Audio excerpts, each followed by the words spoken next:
Hey everybody, welcome back. My name is Matthew Boyle, and on my channel we learn about personal development, language learning, and gaming. These are three of my interests in life. I have many, many more, but I'm trying to focus down on those interests in this YouTube channel for your benefit. Now, one of the things that I've talked about in past videos is I've given a summary of my language learning journey, but it's been a little while since I did that. I've put out a lot of videos in the interim, so today I thought I'd give you sort of a recap or a review of my language learning background. If you are new to language learning, or if you're new to me, new to this channel, I think you'll really enjoy this video today. And I also want to know about your journey as well into the world of foreign languages. So leave me a comment down below, give me the chance to meet you, and let's talk about your language learning as well. But for me, the journey started probably in middle school. I think I started to have some of my first exposure to Spanish. Probably had a few short Spanish classes interspersed in the schedule in those weeks. And then in high school, it became a little more serious. In high school, it became a requirement. I remember I had to study 2 years of 2 different languages or 3 years of one.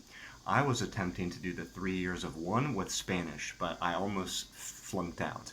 I think the first year I got a B, and I felt I had some hope, but then the second year it got much harder. It was building on the past knowledge, which probably I had forgotten or lost touch with over the summer. The second year, I think I almost failed. Maybe I got like a D, can't really remember. But I ended up having to retake the class, I think, to get a higher score or to make sure I got credit for it or something. Probably came away with like a C maybe. And at that point, I decided I couldn't do the third year of Spanish. I had to get out of there. So I started looking for another option.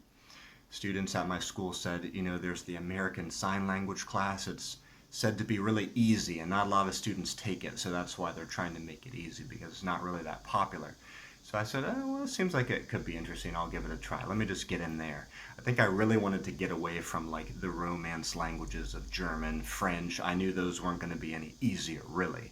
So I had to try something totally different. Got into ASL, and I actually really enjoyed it. The teacher was deaf, and it was like a totally new culture for me to try to understand.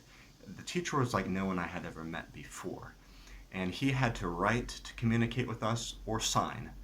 And so I felt like, this is really a different type of environment. It really piqued my curiosity. And also the class was small. I think there was like somewhere between 10 and 15 students in it. So we got a lot more individualized attention, got to know our classmates very well. I had a better experience in there. I possibly got a high B or an A. And that's when I thought, I was starting to wonder, was it because the class was really easy? Or was it because of something I was doing? Was it because I was really curious to learn about this language and I was paying attention more interested in the teacher? I don't really know. Went off to university, and university I was facing a language learning requirement as well. It's funny that I had those requirements. I wonder if I didn't have that requirement, would I have ever thought to study a foreign language? Probably not, actually. I was a very content monolingual sitting there in America, so maybe it's good I had those requirements to give me the exposure. But the thing was, like, I was bouncing all over the map, so I wasn't really holding on to anything. My languages that I was choosing were always changing. Might have been better if I could stick with one and really have built it up and held on to it in some way, but hindsight is always 20/20, right? I do look back with some degree of happiness and positivity about the different languages I got to experience. I, again, went off to university and got into Arabic, did really well for similar reasons. Small class, great teacher, came away with an A. I loved writing the script, didn't hold on to it, couldn't really put it to use in my daily life. And something happened with the university requirements. I kind of got screwed out of some credits, and they said, well, you can retake the Arabic class or you need to take a new language. I don't forget exactly what happened, but I ended up deciding to choose Mandarin because I had developed a strong interest in Asia, particularly China, for other reasons like religion and culture and philosophy. So I thought, why don't I take the Mandarin language class? That kind of hooks into my interests. had a great experience there as well. Never expected that I would ever move abroad to the country at this point. I went on to grad school, trained to be a teacher. My best friend studied abroad. Wow, I'm giving you like the whirlwind story here. It's all coming out really, really quick. But anyways, I hope you guys are enjoying the story. So my best friend studied abroad. He said, Matt, you would really like to come to live and work and teach in China. I took him at his word, moved abroad to China in 2011. It really ended up working out.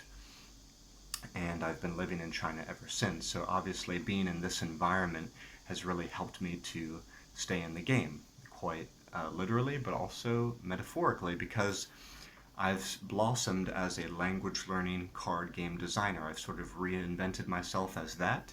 I think that games are a great way to learn foreign languages. They really help people get together with other fun-loving, positive individuals, and they help you stay motivated, they help you learn more organically. So over the years, I always had an interest in games, and eventually I decided to merge these two interests of language learning and gaming and put those together. My latest and greatest game is called Heading Into Language Land. You can learn more about it on this channel. There's a playlist for it.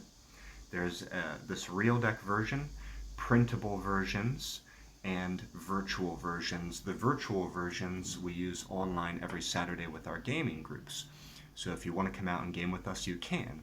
You can find the upcoming schedule and sign up at languagecardgames.com.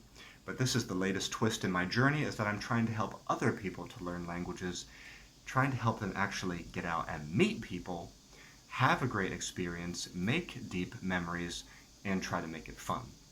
I often jump into the Mandarin group, but we have other people on my team hosting other events for languages like Japanese, Spanish, and Turkish are some of our strongest groups right now.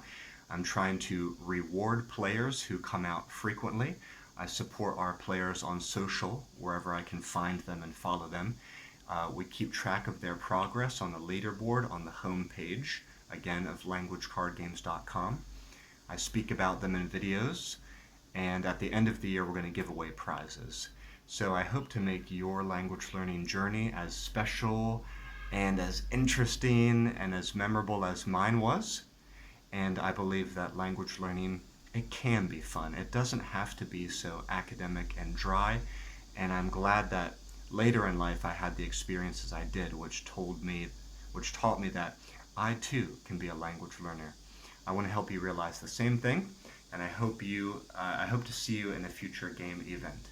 That's it for this video. Oh, one more thing before I go. I'm keeping up with Mandarin just to sort of give the coda to my story. Mandarin is a regular part of my study life, but from time to time I like to dabble in Cantonese because I'm living in Guangdong in China, and that's the mother tongue of the people here. I'm sort of living in the Cantonese home world, so from time to time I do dabble in Cantonese. And I have 2 children now. The older one, who is 3.5, I often like to practice language learning with. So we read a lot of stories together, play a lot of games together, and you'll see more about that on this channel too, as my daughter's going to be raised bilingual in Mandarin and English. So she's a great inspiration and teacher to me too nowadays. She motivates me to keep studying languages. All right, I'll see you back here next time. Bye-bye for now.